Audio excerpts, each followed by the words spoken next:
दोस्तों, मेरा YouTube channel teaching पुल mathematics solution में आपका पुनः स्वागत है। इससे पहले हमने ट्रिग्नोमेट्री का एक्सरसाइज 8.1 से एक्सरसाइज 8.4 तक पढ़े हैं। दोस्तों, आज ट्रिग्नोमेट्री का हम चैप्टर 9 में यूज पढ़ेंगे। क्या यूज है चैप्टर 9 में, उसको पढ़ेंगे कि ट्रिग्नोमेट्री का आखिर यूज हमारे लाइफ में है कहाँ। हमारे लाइफ में ट्रिग्नोमेट्री का यूज हाइट एंड डिस्टेंस निकालने में होता है। ठीक है दोस्तों, हमारे लाइफ में ट्रिगोनोमेट्री का यूज हाइट एंड डिस्टेंस निकालने में होता है। जैसे कि हाइट एंड डिस्टेंस हमारे लाइफ में ट्रिगोनोमेट्री का यूज कहाँ होता है? Use of trigonometry, use of trigonometry. Trigonometry का यूज क्या होता है हमारे लाइफ में? हाइट एंड डिस्टेंस में। हाइट एंड डिस्टेंस को फाइंड करने में। हाइट भी फाइंड कर सकते हैं एंड डिस्टेंस भी फाइंड कर सकते हैं। कैसे? मान लो कि ये एक हमारा कोई भी टावर है, पोल है, वृक्ष है, कुछ भी है, ट्री है, टावर है, पोल है या मीनार है। ठीक है, इसकी हमें हाइट निकालनी है दोस्तों। तो इसकी हाइट निकालने के लिए हम क्या करेंगे? अगर मान लो इधर से सूरज की रोशनी पड़ रहा है तो इस पे पड़ेगा। इसकी छाया हॉरिजॉन्टल ज़मीन पे कहीं भी पड़ेगी छाया। ये छाया की लंबाई हम नाप लेंगे और यहाँ से हम टावर की अंतिम पॉइंट पे देखेंगे, बिल्कुल लास्ट पॉइंट पे देखेंगे। तो ये जो एक एंगल बनेगा, इस एंगल का यूज करते हुए ये हमारा क्या हो जाएगा? राइट एंगल ट्रायंगल हो जाएगा। राइट एंगल ट्रायंगल मान लेते हैं कि ए बी कोई पोल है या टावर है और ये यहाँ से कोई पर्सन, कोई भी सर्वे करने वाले सी पॉइंट से टावर की या मीनार की अंतिम हाइट को देख रहा है। तो इसकी आँख यहाँ पे है, सर्वेयर की आँख यहाँ पे है। तो आँख और टावर की जो ये हॉरिजॉन्टल लाइन है, इसके बीच की ये जो देखेगा, इसको लाइन ऑफ साइट बोलते हैं। देखने की लाइन ऑफ साइट। ठीक है, तो line of site and horizontal line के बीच का जो ये एंगल है, इस एंगल की हेल्प से हम इसकी हाइट को निकाल सकते हैं। कैसे? तो ये इस एंगल के लिए ये क्या हो जाएगा हमारा? परपेंडिकुलर। ये ए बी क्या हो जाएगा? परपेंडिकुलर। और बी सी क्या हो जाएगा? हमारा बेस हो जाएगा। और ये जो लाइन ऑफ साइट है ये क्या हो जाएगा? हाइपोटेनस हो जाएगा। एंगल जब रहता है तो एंगल की हेल्प से हम ये निकाल सकते हैं। मान लेते हैं कि ये एंगल 60 डिग्री का है। मान लेते हैं कि ये एंगल 60 डिग्री का है एंड ये मान लो कुछ छाया की लंबाई कुछ होगा ना, कुछ होगा। तो मान लो कि ये होगा तुम्हारा 4 मान लेते हैं, 4 मीटर। ये मीनार से या टावर से या पोल की ये जो बॉटम पॉइंट है, बॉटम पॉइंट से ये सर्वेयर की दूरी डिस्टेंस ये 4 मीटर है। तो ये जो हमारा टॉप पॉइंट है, इससे यहाँ तक टॉप पॉइंट को जो सी पॉइंट से देख रहा है, ये लाइन ऑफ साइट है, ये एच हो गया। अब हम देखो ये हमारा एंगल पता है 60, तो ये टावर की हाइट नहीं निकल जाएगा हमें? ये और ये किस में आता है? 10 में आता है ना। और 60 पता है तो हम 10 60 निकाल दो। 10 60 निकालेंगे, 10 60 डिग्री निकालेंगे। 10 60 इस एंगल के लिए सोच रहे थे, इस एंगल के सामने वाला P हो जाएगा। 10 होता क्या है? Sine by P by B होता है। अब पी हमें मालूम नहीं है, पी मीन्स क्या, टावर की हाइट, एंड बी हमें मालूम है 4। और tan 60 का वैल्यू कितना होता है, √3 इक्वल टू p/4। ये p को उधर ही रखो, 4 इधर डिवाइड में इधर का मल्टीप्लाई में हो जाएगा, तो ये हो जाएगा 4√3 इक्वल टू p, यानी कि टावर की हाइट क्या निकल गया, p इक्वल टू 4√3। p ही तो टावर की हाइट थी ना, इतना मीटर निकल गया। यानी कि केवल हम एंगल और इसकी नीचे की छाया को यूज करते हुए हम किसी भी टावर पोल की हाइट को निकाल सकते हैं। तो इसीलिए अगर पोल की हाइट पता हो तो ये सर्वेयर की कितनी दूरी है, पोल से सर्वेयर की दूरी क्या है, ये भी हम निकाल सकते हैं इसी tan का यूज करते हुए। तो ट्रिग्नोमेट्री का यूज, तो हम इसमें क्या देखें, हमें ये हाइट निकालने का काम आया, हाइट निकाल सकते हैं, और ये जो सर्वेयर है इसकी क्या निकाल सकते हैं, डिस्टेंस निकाल सकते हैं। ये दोनों में से कोई एक नहीं मालूम होगा, निकल जाएगा ना, बिल्कुल निकल जाएगा। इसलिए इस चैप्टर का नाम हम देते हैं हाइट एंड डिस्टेंस, और इसमें हाइट एंड डिस्टेंस में क्या यूज होता है, ट्रिग्नोमेट्री यूज होता है। ठीक है दोस्तों, तो ट्रिग्नोमेट्री में देखते हैं, मान लो कि किसी हाइट पे कुछ है, किसी हाइट पे कुछ है, मान लो ये पोल ही है, ये मान लो पोल है, और इस पोल से कुछ डिस्टेंस पे, इस पोल से कुछ डिस्टेंस पे कोई सर्वेयर है जो इसकी टॉप को देख रहा है। मान लो पोल ए बी है, तो जो पोल ए बी का टॉप ए पॉइंट है इसको सर्वेयर यहाँ से देख रहा है। तो सर्वेयर का आँख और इसका हॉरिजॉन्टल लाइन, ये ज़मीन है समझो, ये बिल्कुल ज़मीन है, ज़मीन को हॉरिजॉन्टल लाइन समझेंगे। तो ये ज़मीन है, ये हॉरिजॉन्टल लाइन, और ये जो देखने की लाइन है, आँख से एक रोशनी जाएगी ना, तो ये हो गया हमारा लाइन ऑफ साइट, ये हो जाएगा हमारा लाइन ऑफ साइट, देखने वाली लाइन।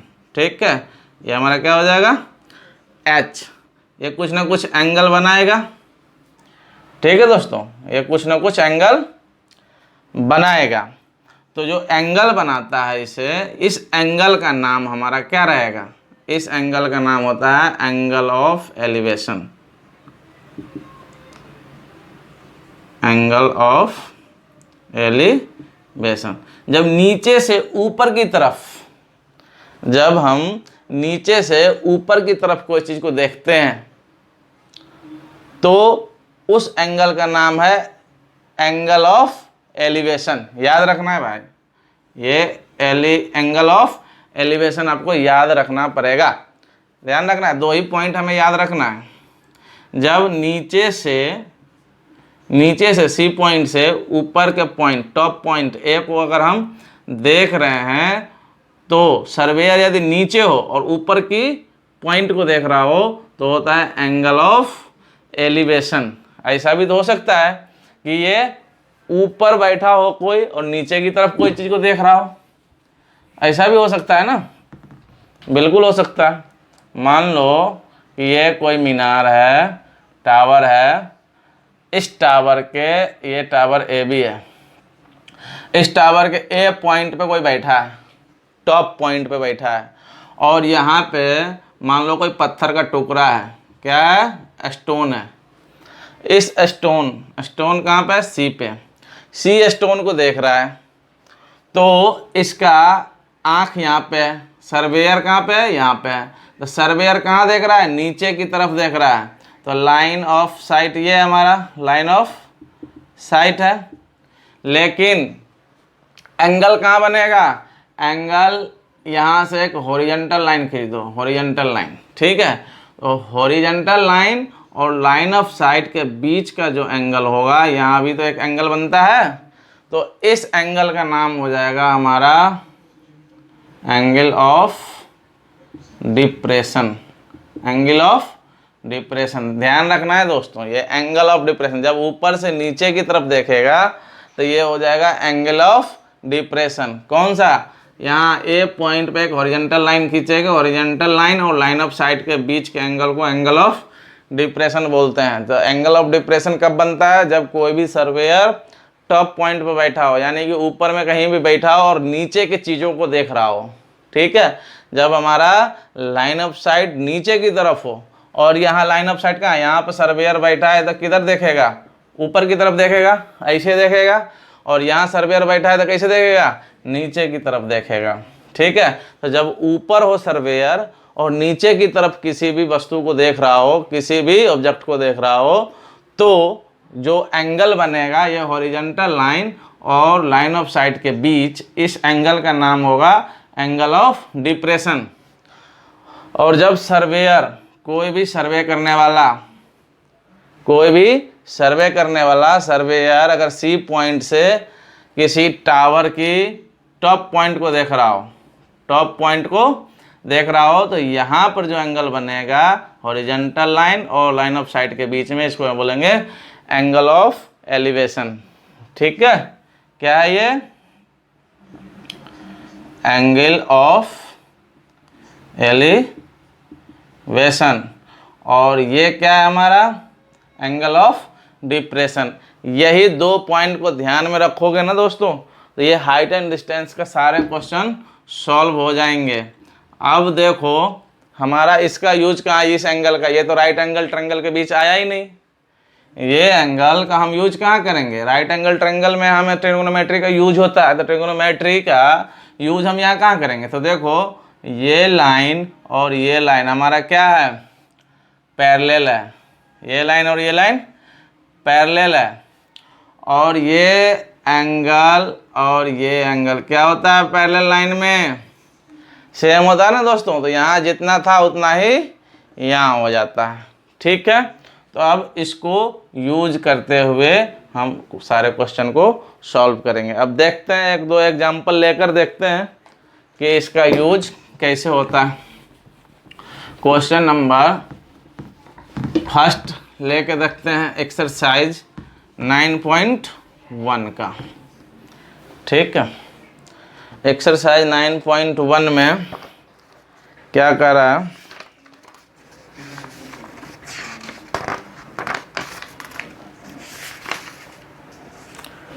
कह रहा है ए सर्कस आर्टिस्ट, एक सर्कस आर्टिस्ट है, is climbing a 20 metre long rope. कह रहा है कि एक सर्कस आर्टिस्ट है जो क्लाइंबिंग चल रहा है a 20 metre long rope, 20 metre लंबे रस्सी पे चल रहा है, which is tightly stretched and tight from the top of vertical pole to the ground.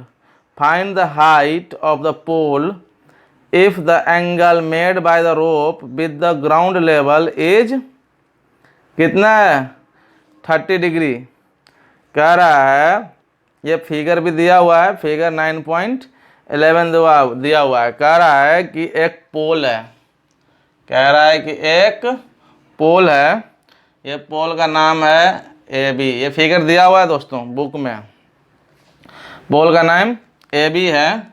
यहाँ से यानी कि C पॉइंट से क्या है? रस्सी एक बांधा हुआ है, एक रस्सी बांधा हुआ है। इस रस्सी की लंबाई है 20 मीटर।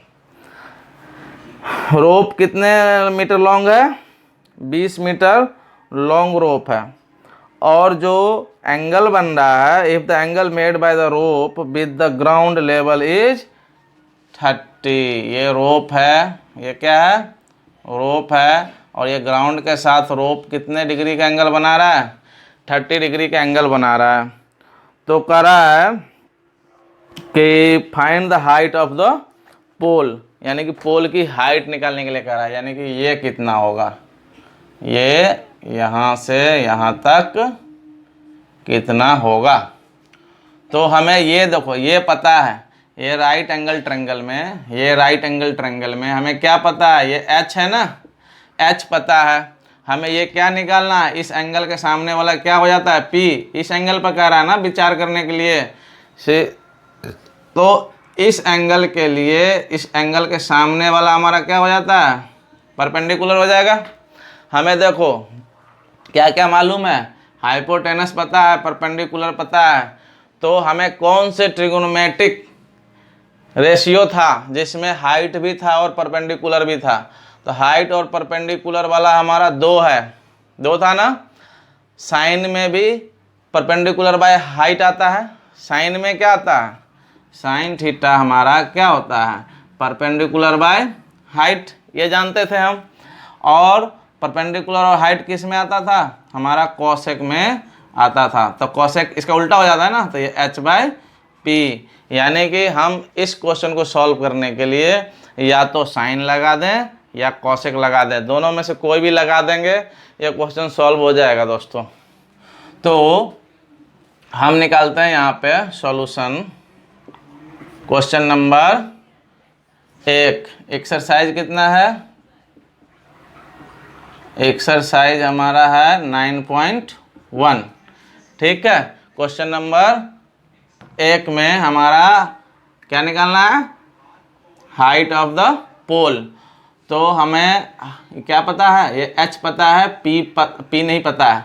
तो h और p वाला हमारा ट्रिगोनोमेट्रिक रेशियो कौन था, p और h वाला साइन थीटा था। तो यहाँ पे बाय यूजिंग यहाँ पे लिख देना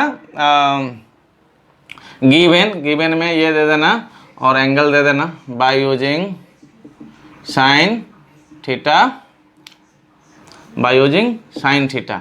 तो साइन थीटा क्या हो जाएगा, sine theta equal to p/h। तो p हमारा क्या है, यहाँ पे लिख दो p/h, और p हमारा क्या है, a से लेके b तक, और डिवाइड बाय h क्या है, हाइपोटेनस, a से लेकर c तक, AC। अब वैल्यू बैठा दो, देखो साइन थीटा कितना डिग्री दिया हुआ है एंगल, ये 30 डिग्री इंटू AB/AC। AB तो पता ही नहीं है हमें, तो AB रह जाएगा, और डिवाइड में AC, A से लेकर C तक देखो 20 पता है ना हमें, 20 मीटर पता है। अब देखो साइन 30 का वैल्यू कितना होता है, साइन 30 का वैल्यू 1/2 होता है। वैल्यू तो याद रखना पड़ेगा ना, 1/2। और देखो इसको लिख दो AB/20। अब ये 20 इधर डिवाइड में है, हमें AB का वैल्यू निकालना है, तो AB को इधर ही रख लेंगे, 20 इधर डिवाइड में, इधर आकर मल्टीप्लाई में हो जाएगा। तो ये हो जाएगा हमारा 1 × 20 डिवाइडेड बाय 2 इक्वल टू क्या हो गया, उधर AB हो गया, 2 से कट जाएगा, 2 1 जा 2, 2 10 जा 20। ये AB का वैल्यू कितना निकल गया हमारा दोस्तों, AB का वैल्यू निकल गया 10 मीटर। ये क्या था, AB क्या था, हाइट ऑफ द पोल। तो यहाँ लिख देंगे height of the pole is, या केवल इक्वल टू लिख दो, height of the pole equal to 10 metre. क्या हो गया, हमारा आंसर निकल गया।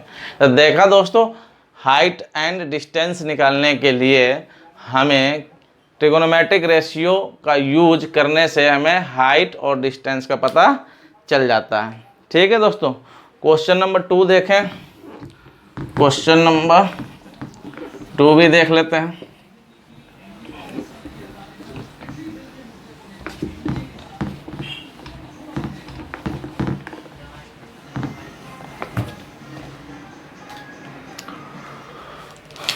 Question number 2, exercise 9.1। क्वेश्चन 2 क्या कह रहा है, क्वेश्चन 2 में कह रहा है a tree breaks due to storm. कह रहा है कि एक पेड़ है जो आंधी की वजह से टूट जाता है, and the broken part bend, और जहाँ से टूटता है वो बेंड हो जाता है, so that the top of the tree touches the ground. जो बिल्कुल टॉप ट्री था, यानी कि एक ट्री था ये, और ये टॉप था इसका, ये पॉइंट मान लो कि ये टॉप था। कह रहा है tree breaks due to a storm and the broken part bend. मान लो कि यहाँ से ये क्या हो गया, ब्रोकन हो गया और बेंड हो गया, ये टूट के ये टूटा और ये बेंड हो गया यहाँ से, यानी कि ये बेंड होके कहाँ गया, ये जो ए पॉइंट था ये ऐसे झुक के कहाँ गया, ज़मीन पे, ये ज़मीन है। तो ये जो ए पॉइंट था यहाँ से टूट के गिरा नहीं है, ये टूट के बिल्कुल अलग नहीं हुआ, यहाँ से बेंड हो गया, ये यहाँ से यहाँ का पार्ट था ये कहाँ आ गया, ज़मीन पे आ गया, यानी कि ये ऐसे गिर गया। ये ए पॉइंट कहाँ आ गया, ये ए पॉइंट यहाँ आ गया, ये हुआ हमारा ए पॉइंट। ये जो है टूट के कहाँ गिर गया, ज़मीन पे गिर गया। कह रहा है कि the top of the tree touches the ground making an angle 30 with it. अब ये क्या कितना से बना रहा है, ये 30 डिग्री का एंगल बना रहा है। ये जो पार्ट टूट के नीचे गिरा है ये ज़मीन के साथ, ग्राउंड के साथ कितने डिग्री का एंगल बना रहा है, 30 का एंगल बना रहा है। अब कहाँ गया, the distance between the distance between the foot of the tree to the point where the top touches the ground is 8 metre. हाँ, कह रहा है distance between the foot of the tree, tree का फुट ये था, tree का foot ये था, और ये क्या था, यहाँ से यहाँ तक पूरा ट्री था, ये पूरा ट्री था। ये तो आधा ट्री टूट के ये कहाँ गिर गया, इधर गिर गया है। तो कह रहा है कि the distance between the foot of the tree to the point where the top touches, top कहाँ टच कर रहा है, यहाँ, तो यहाँ पर टच कर रहा है, वहाँ से यहाँ तक की दूरी कितना दे रहा है, ये 8 मीटर की दूरी बता रहा है। कह रहा है कि 8 metre. Find the height of the tree, तो हमें कह रहा है कि हाइट निकालो ट्री की हाइट कितनी थी, यहाँ से यहाँ तक ट्री थी ना पहले। तो देख लो, अब हम देखो ये पता है 8, ये 8 दिया हुआ है ना, यहाँ से यहाँ तक की दूरी। ये अगर हमें 8 पता है और ये एंगल पता है, तो हमें ये पहले निकाल सकते हैं, आराम से आंख बंद करके निकाल सकते हैं, बिल्कुल निकाल सकते हैं। कौन सी फार्मूला से निकाल सकते हैं दोस्तों, तो ये क्या है, इस एंगल पर विचार करते हुए, एंगल हमें पता है, तो इसके सामने वाला ये क्या हो जाएगा, हमारा P हो जाएगा, और ये B हो जाएगा। तो P और B किस में आता है, tan में आता है ना, हमारा P और B किस में आता है, ये tan में आता है। तो tan 30 लगा देंगे तो हमें ये P पता चल जाएगा, और जब P पता चल जाएगा, यानी कि P कहाँ से कहाँ तक है, हम इस ट्रायंगल की बात कर रहे हैं, हम ट्रायंगल इसको मान लो, यहाँ पे कौन सी पार्ट मान लो, ये AB तो पहले से था, मान लो AB ये था ट्री, अब ये C पॉइंट से ये टूट गया है। अब ये A यहाँ आके इस पॉइंट का नाम AB थी, ठीक है। अब देखो ये ट्रायंगल में बात कर रहे हैं हम, इस ट्रायंगल में हम बात कर रहे हैं। इस ट्रायंगल में हमें देखो ये बेस पता है और ये परपेंडिकुलर नहीं पता है।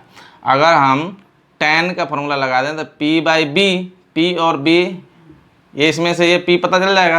और जब ये पता चल जाएगा और ये पता ही है, तो ये पाइथागोरस थ्योरम से नहीं निकल जाएगा, बिल्कुल निकल जाएगा। जब ये निकल जाएगा तो इस दूरी में, ये दूरी कौन था, ये ऊपर वाला दूरी था ना, तो इस दूरी में ये को इसको ऐड कर देंगे तो ये पूरे पैर की लंबाई निकल जाएगी, हाइट ऑफ ट्री निकल जाएगा।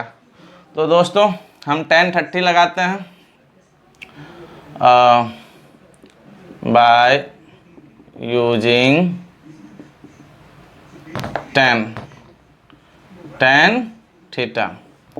तो tan 30 डिग्री क्या हो जाएगा, tan P/B इन ट्रायंगल, यहाँ पे लिख दो इन ट्रायंगल, इस ट्रायंगल में यूज कर रहे हैं ना, कौन सी ट्रायंगल है, ABC, तो tan 30 ये P/B, तो P/B और P कितना है हमारा, P हमारा है BC, P है BC बाय B कितना है हमारा, AB है। अब वैल्यू बैठाओ, tan 30 का वैल्यू कितना होता है दोस्तों, पता है, 1/√3 होता है। ठीक है, 8.2 में पढ़ चुके हैं हम लोग। तो ये 1/√3 इक्वल टू BC, देखो BC पता है, BC नहीं पता, यही तो निकालना हमें। BC बाय AB पता है, ए से लेकर B तक 8 मीटर दे रखा है पहले से। ये देखो, ये इधर आकर गुना हो जाएगा, इधर डिवाइड में है, इधर आकर मल्टीप्लाई हो जाएगा। तो ये हो जाएगा 8 को 1 से मल्टीप्लाई करेंगे, 8/√3। ये क्या निकला हमारा, BC, यानी कि BC हमारा निकल गया 8/√3। चाहो तो इसको क्या कर सकते हो,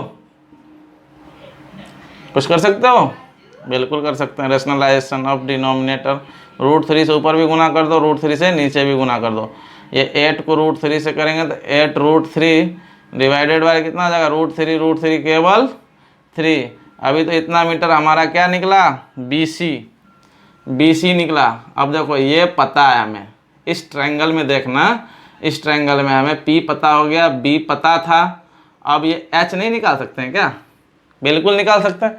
H क्यों निकाल रहे हैं, क्योंकि ये H जो है कौन सा पार्ट था, पेड़ का, ये वाला पार्ट टूट के गिरा था ना, तो ये पार्ट पता चल जाएगा। ये तो पता चल ही चुका है, ये पता चल जाएगा कहाँ से, इससे। और जब ये पता चल गया तो इस पार्ट में इस पार्ट को ऐड कर दें। ये पार्ट कहाँ है, ये है, इस पार्ट, इसमें इसको ऐड कर देंगे तो पूरे पेड़ का लंबाई नहीं निकल जाएगा, हाइट बिल्कुल निकल जाएगा। तो पाइथागोरस से, बाय यूजिंग पाइथागोरस, तो पाइथागोरस क्या कहता है, h² = p² + b²।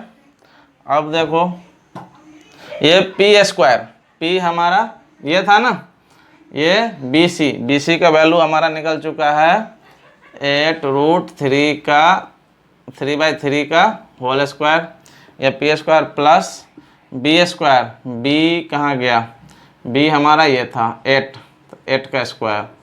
ये कितना हो जाएगा, देखो 8 का स्क्वायर कितना हो जाएगा, 8 का स्क्वायर हो जाएगा 64 इंटू √3 का स्क्वायर केवल 3, और डिवाइड में 3 का स्क्वायर कितना हो जाएगा 9, प्लस ये कितना हो जाएगा 8 का स्क्वायर 64 लिख दें, 8 का स्क्वायर 64। अब देखो ये 3 से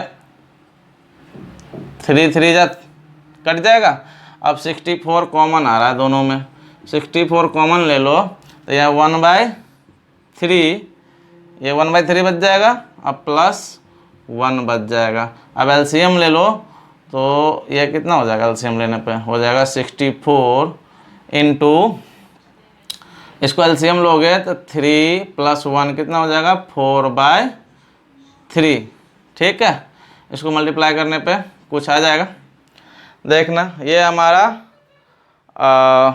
क्या निकला है, अभी तो h² है ये, अभी ये h² है, तो h क्या हो जाएगा, √64 इंटू 4/3। ठीक है, √64/3। अब देखो क्या कर सकते हो, 64 का रूट 8 इंटू 4 का रूट 2, और नीचे में √3, क्योंकि 3 तो निकलेगा नहीं बाहर, तो ये कितना हो जाएगा हमारा 8 2 जा 16 डिवाइडेड बाय √3। इसको कर सकते हो क्या, रेशनलाइजेशन, तो कितना हो जाएगा 16, और √3 कितना हो जाएगा केवल 3, इधर हो गया √3, इतना मीटर। ठीक है दोस्तों, ये हमारा क्या निकल गया h, ये हमारा h निकला है। h हमें तो हाइट ऑफ ट्री निकालना था ना, अब क्या हो जाएगा HAIGHT, height of tree. Tree की कौन सा ट्री है, ए से लेकर बी तक, यहाँ ए से लेके बी तक, इसको P पॉइंट भी मान लो। ठीक है, इसको P भी लिख लो, तो क्या हो जाएगा हमारा BC प्लस PB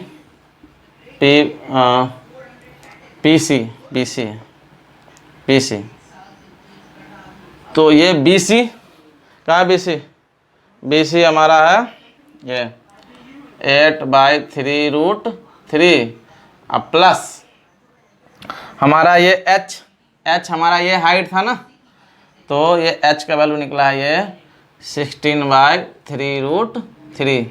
अब देखो क्या कॉमन आ रहा है, कॉमन 8 भी आ रहा है, 8 यहाँ भी है, √3 यहाँ भी है और 3 यहाँ भी है। क्या आ जाएगा 8√3/3 कॉमन आ रहा है, 8√3/3 कॉमन आ रहा है तो 1 प्लस ये कितना हो जाएगा 2, 1 + 2 क्योंकि 8 2 जा 16 और ये √3/3 कितना हो गया दोस्तों। उसको सॉल्व करने के बाद ये हमारा हो गया, ये 3 आ जाएगा ना, तो 8√3/3 मल्टीप्लाई ये 2 + 1 कितना हो जाएगा 3, 3 से 3 कट गया, कितना हो गया 8√3 मीटर। पैर की लंबाई यानी कि पैर की हाइट क्या था हमारा 8√3 मीटर। ठीक है दोस्तों, चूँकि ये हम इंट्रोडक्शन एक्सरसाइज चैप्टर 9 का कर रहे थे, इंट्रोडक्शन करने के बाद हम कुछ एग्जाम्पल लेके देखें, तो एग्जाम्पल हमने एक्सरसाइज 9.1 के 2 क्वेश्चन लेके ही हमने देख लिया कि कहाँ यूज होता है हमारा ट्रिगोनोमेट्री का। तो अभी 2 क्वेश्चन हमने किया एक्सरसाइज 9.1 का, क्वेश्चन नंबर 1 और क्वेश्चन नंबर 2। दोस्तों चूँकि वीडियो काफ़ी बड़ा हो गया है, अब हम नेक्स्ट वीडियो में क्वेश्चन नंबर 3, 4, 5 लेकर देखेंगे और आगे करेंगे। अगर दोस्तों हमारा वीडियो आपको पसंद आता है तो लाइक करें, कमेंट करें, सब्सक्राइब करें और अपने दोस्तों के साथ शेयर करना ना भूलें। ठीक है दोस्तों, और बेल आइकन दबाना ना भूलें। चैनल को सब्सक्राइब करने के बाद बेल आइकन दबा लें, जिससे क्या होगा कि नेक्स्ट वीडियो जो हमारे आने वाले होंगे उसकी नोटिफिकेशंस आपको पहले मिल जाएंगे और आप उस वीडियो को पहले देख पाएंगे। थैंक यू, धन्यवाद।